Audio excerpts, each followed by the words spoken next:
as you either are beginning your career or advancing your career.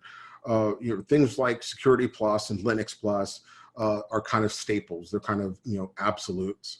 A CISSP or a CISM are highly sought after certifications because those certifications have a high degree of repute, right? They're highly respected.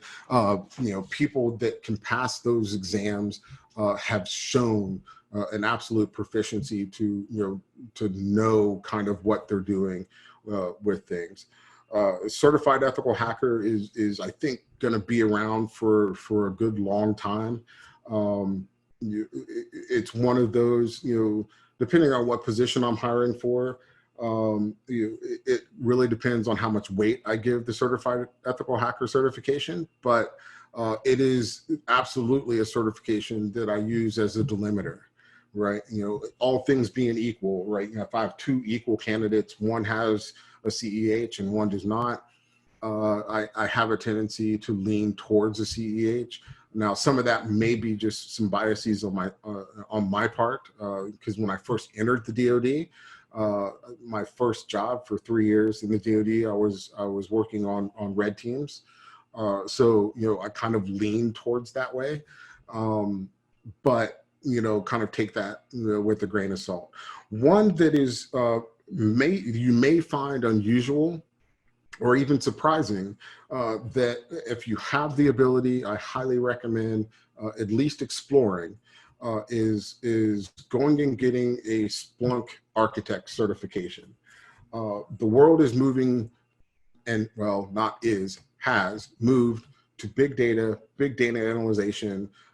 That's how we're finding, advanced persistent threats, and that certification, that specific software, is one that is enjoying a resurgence across the country. So if you like analyzation, if you like decomposing audit logs and things like that, getting a Splunk certification again will raise your value within the field as a whole quite a bit. Honestly, it will. So let's see, I got a couple more questions here. Let's see, I joined cybersecurity back in India for 2 months and changed my career to hotel management from Scotland. I've always wanted to visit Scotland. I haven't gotten there yet. Basically, living in the US, so I continue to change my career, cybersecurity expert, but I have no background, but can I still join from scratch? Yes, you can. There is not an age limit on this career. This career field does not have a shelf life. And I guess I can maybe qualify that by, okay, so what careers do I feel have a shelf life? For instance, I don't think right now at my age, which I am I'm going to continue to say very young, 46 years old, I don't think I could go back to medical school and become a doctor, right? That's kind of one of those fields like I kind of feel have a shelf life. And then in contrast, this is not that type of field. You can get into it, kind of literally at any age, that you make that decision. Name is Sobia. I hope I pronounced that correctly. Bachelor of Arts degree, CHFI. Next month, going to take the CCNA, doing IT support for Google. Well, good for you. I also applied boot camps, but you didn't show up.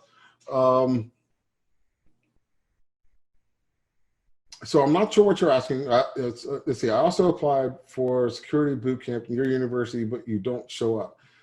So you might have to expand on that a little bit and tell me what you mean. I don't show up. But in general, I will say, I'll have to default to Shane, but I do not believe the master's requires the GRE. I don't believe so. What I can tell you is where I received my master's, I did not have to take the GRE. All I had to do is have a bachelor's in the same career path. Right. So that's a good question, and I will see if I can find that answer for you. I believe I have your email address, so I will search your email address off the list, and as soon as I find an answer for you, we'll get you an answer. The last certification that I referenced, the last certification I referenced was the Splunk Certified Architect.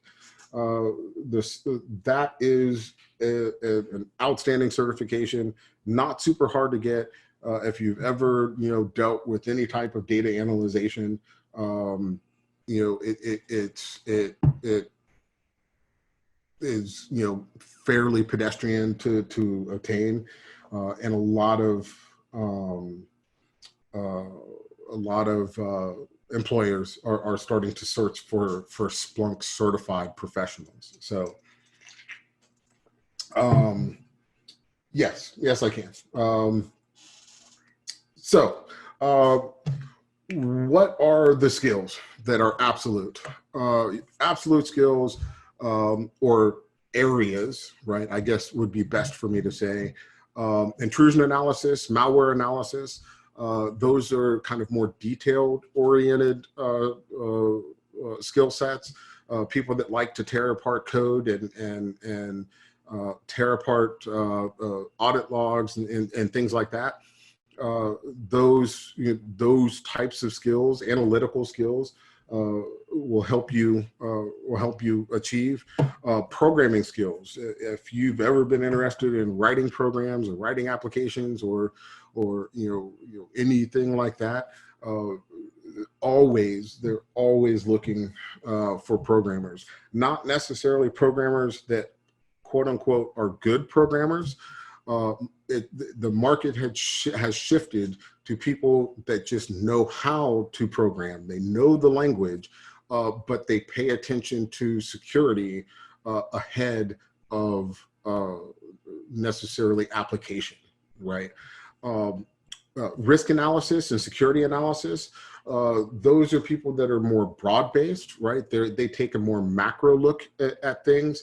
What is the organization or the corporation's overall risk posture? Where are we absorbing risk? Where can we eliminate some risk in some places, to accept risk in others?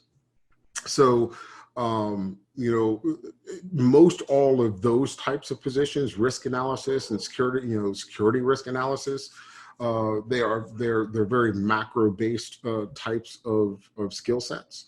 And if that's you, right, if you like to take and look at a big problem and then decompose it down into kind of smaller problems, that is probably a good career field for you to consider. Again, that's the type of person, for instance, that I am.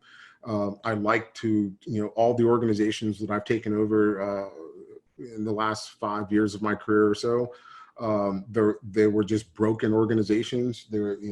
I kind of view them as a 1,000-piece puzzle, and I want to put the puzzle back together. Right? You can't do it all at once. You got to find a piece at a time and make it fit. Put the borders on, put the clouds together, and then ultimately, finally, you'll have one complete puzzle again. And that's what risk analysis and overall cybersecurity analysis for an organization entails. Is you kind of have to like to put puzzles together.